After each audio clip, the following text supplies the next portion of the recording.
Good morning, good morning. Ngayong buntag, ngayong agaw tanan, maimbag adlaw, radyaw nga adlaw, maadayaw nga adlaw sa tanan, no? Ha? And usab, daghan na sa mga rides, no? Mga mahilig sa motor, sama na ako. Ano ko tayo, Kuya Den Motovlog, no? So, ingat lang ha sa daan. Wag po tayong maging kamote riders. Maging halimbawa po tayo diyan sa daan, no? Maging responsible po tayo na driver riders, no? Lalo kung mayroon tayong mga angkas. So, yan lang po mapapayo ni Kuya Den. So, panahon ngayon sa mga mag-unwin mga raming magpupunta lalo na sa Luzon, sa Metro Manila, sa Taytay Rizal, no? Yan, marami rin yung pupunta sa akyat taas sa Rizal. Okay, coffee time with Kuya Den. Sagutin ko lang, mayroong nagtatanong sa akin ba kung gaano ba daw ako kadalas umiinom ng kape at yan ba talaga daw ang iniinom ko talaga sa tuwing umaga, no? So, para sa iyo, boss, maraming salamat sa iyong katanungan, no? Sa akin talaga, una ko pagising ko sa umaga, una ko talagang nilalaman sa aking tiyan, nilalagay sa aking tiyan, ay umiinom po ako ng tubig. Maaligamgam na tubig. Maaligamgam na tubig, yung tubig ba galing sa thermos, di ba? 24 hour cycle na. Alam mo ngayon, nag-init na ako, bagong init na yung lagay ko sa thermos. Yung tira noon, kinaumagahan, sa madaling araw, kasi madaling araw man ako nagigising. Alas 2, alas 3, ganyan, nagigising naman ako. Yan po talagang una kong iniinom. Hindi yung tubig na galing sa refrigerator, no? Yung maaligamgam. Yung maaligamgam na tubig. Wag din yung galing sa tap water kasi hindi natin alam yung ating source ng mga tubig, no? So, mabuti yung maaligamgam galing sa thermos kasi hindi na yun masyadong mainit, hindi rin siya masyadong malamig. Yan talagang una kong iniinom. At saka mayroon din talaga yung magandang dulot, no? Gaya sa amin, may inheritance kami na yung tinatawag na colon problem sa mga. So, ako, ano na ako sa aking sarili. So, yan ang iniinom ko, maligamgam na tubig, 2 baso, 1 baso, 2 baso, minsan 3, depende sa pangangailangan ng aking katawan. Yan po talaga ang una kong nilalagay sa aking tiyan, nilalaman sa aking tiyan, no? Tapos, makainit naman ako, magsaing naman ako kasi umaga ako man kasi ako mamaga magising. O, yun, nagatimpla ako ng kape. Tapos, may isa pang katanungan na, okay lang ba daw pagsabayin uminom ng kape kasi nagtatrabaho daw siya as a driver din daw at saka energy drink. Tapos kasi diyan na ng inom ng kape pagka maya umiinom daw siya ng energy drink bago magbiyahe.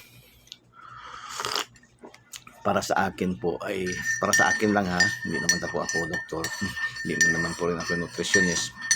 Para sa akin lang ay parang hindi po maganda, no? Parang hindi po maganda kasi yung mga energy drink natin is marami rin po yung mga caffeine. Karamihan sa mga energy drink may caffeine na po yan. Tapos uminom ka pa ng kape na mas mataas yung caffeine kasi pag masubrahan din tayo sa caffeine, magbabalisa din tayo. Kaya ako uminom lang talaga ako ng kape sa umaga. Minsan uminom din ako sa hapon pero bihira na lang. Yun talaga ang akin, umaga lang talaga ako uminom ng kape, no? Kasi pag masubrahan din tayo sa caffeine, magkakaroon din yan ng sobra. Basta yun nga, sabi ng lahat ng mga sobra sa ating katawan, maaari magdudulot ng hindi maganda sa ating katawan. Lahat ng sobra. Kaya, ano yun na rin yung may mga, yung magbago rin kayo magbasa, mag-inom. Mayroon man yung mga nutritional fact doon sa kilid, sa likod ba ng label. Basahin nyo rin yan. Tsaka yung energy drink din kasi, mataas din yan ng sugar. Ako nga sa kape ko talaga, ang kape ko talaga is isang kutsaritang, ito yung kutsaritang asukar na brown sugar ang gamit ko. Ganito, isa or pinakamataas na 2, depende kung maano ko yung minsan pinakamataas na rin 2. Pero kalimitan lang isa't kalahati lang ang ginagamit ko. Sukar na brown sugar. Brown sugar, no? Yan po. Kasi hindi po talaga maganda mataas yung caffeine sa ating katawan. Imbis na tayo alertness, mas sobra tayo ng alertness para na tayo magbabalisa. Ganun po yun. Pero mas better, pakonsulta kung mayroon kayong mga company physician, no, kung magtatrabaho kayo. So, konsulta nyo lang rin. No? Akin, sarili ko man lang itong pagsasaliksik. Pangungunsol sa aking sariling encyclopedia. No? So, yan lang po. Mabuti at least meron nag-comment, no? So, kung mayroon pa kayong katanungan, lagay nyo lang dyan sa comment section kung ano bang gusto natin topic about regarding sa ating Coffee Time with Kuya Den. Ating Coffee Time with Kuya Den. So, ating hanapan ng paraan na masagot sa sarili nating pamamaraan din na nag-research man din tayo. Ako mahiling man din ako mag-research talaga rin. Minsan nga dito sa bahay, inaano rin ako nila, para kang doktor, para kang abogado, para kang kasi at least mas mabuti naman yung mayroon tayong kaalaman kaysa wala, no? So yan lang po, Coffee Time with Kuya Den. Okay, shout out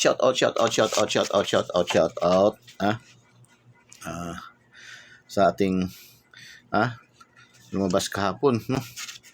Shout out alas 2:50, shout out. Marami rin naka-guest nito kahapon kasi bigyan natin to sa ating Coffee Time with Kuya Den, no? 052. Sa ating pa-shout out. Sa ating dito sa ating Coffee Time with Kuya Den, sa ating pa-good vibes, no? Sa ating pa-good vibes 052 ating ibinigay nito kahapon. Tapos sa alas 5:012 5 PM. Tapos 9 PM 658. Ito late resulto siya. So yan ating mga nagkuha kahapon, no? Sa atin naman for today's araw ng Sabado. Shout out natin, ating pa shout out for today's 614 429 496 329 943 947 419 419, pinakamaganda yan, no? 419 para minsan nasisindikit nyo natin, sindikit nyo yan, no? 419 706 ang yan, ang sindikit niyan, no?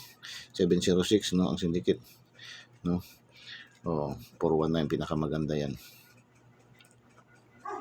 Or 564, kalira pa rin ng 564, pwede pa rin yan siya, kaya yan ang shadow niya, no? So ating pa-good vibes 421 423 396 931 143 I love you 743 589. Yan ating pa-good vibes.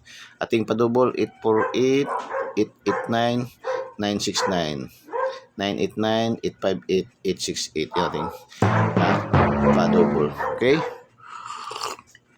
Ating Coffee Time with Kuya Den. Maraming salamat sa inyong suporta. Naway magsama-sama pa rin tayo bukas, no? Share nyo po, paki-share po nyo to, no? Kung mayroon kayong question, mayroon kayong comment sa ating ating topic ngayon tungkol doon sa yung ating pinag-usapan kanina sa Coffee Time with Kuya Dem, yung pagsabayan ba ang kape at saka okay ba, no? So doon lang sa comment section kayo, no? Okay, good luck and God bless. Bye-bye. Diyos mabalos.